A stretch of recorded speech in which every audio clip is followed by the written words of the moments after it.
been interesting to me that, again, as I listen to you, you sound very much like a fundamentalist Christian preacher in that, you know, people can't get off the hook. But when you say channeling or transmedium, people immediately go wild. Oh, it must be esoteric. It must be this. What I heard from Larry LeShan, who's a New York psychotherapist, years ago was that if somebody's trying to tell you that they know more than you, or that they are your guru, or that you have to pay them, or that they can tell you who's going to win the horse race, or what the stock market's going to be, run, don't walk to the nearest exit. And I think a lot of people see mediums as people like this, and we found with Shirley MacLaine, much, I think, to the discredit of people who are channelers, $700 to come to my weekend. Yeah. Immediately, in my opinion, that discredits that kind of thing. So you're in a situation in which you're pretty calm, pretty basic, pretty matter of fact. You can't tell anybody who's going to win the race tomorrow or what the lottery number is going to be, and you don't think that's the purpose of channeling. That isn't the purpose of channeling. The purpose of channeling is to bring yourself closer to your God. Now, in the process of me attempting to reduce that gap, or to realize that God is with me, I talk about the experiences I have in order to encourage other people. You know, I think the problem with our world today is that we're always asking God, but we don't shut our mouth up long enough to hear what he has to say to us. You know, the beauty of God is that he's not going to come in and rule your life. He's not going to come in and treat you like some subservient individual.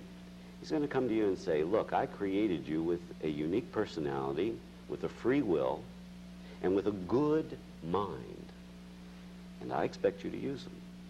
So when you ask me for help, I'm not necessarily, in all occasions, going to lay the pathway totally flat for you, but I will show you the direction in which to travel. And most people don't read the road signs. There's the great story about the flood, and the guy sitting on top of his house, and the motorboat comes by, and he says, not yet. The helicopter comes by, and he says, not yet. And then he gets flooded out, and when he gets to heaven, he says to God, why didn't you help? God said, I sent you 2 chances. People usually don't listen for the results of the prayer. And prayer, I would state, is a lot more about listening than it is about talking. What would your response be to that? True, only I would say it this way. Prayer is the time when we ask. Meditation is the time when we listen. You know, there are a lot of words today that, because of the flim-flam in the world, have been looked down upon. Meditation is one of them. People immediately think you have to be a Hindu. Yeah, but we don't seem to realize that if you go to some of the other translations of the Bible, and you know yourself, we have dozens and dozens of them, you'll find out that many times the word meditation appears. We also, for those who know a little bit about the customs or the idioms of those days, or the colloquialism, many times when the Bible mentions that so-and-so went out and sat in the garden or sat under the olive tree, that was a symbolic way of saying he separated himself from people where he could be quiet and listen.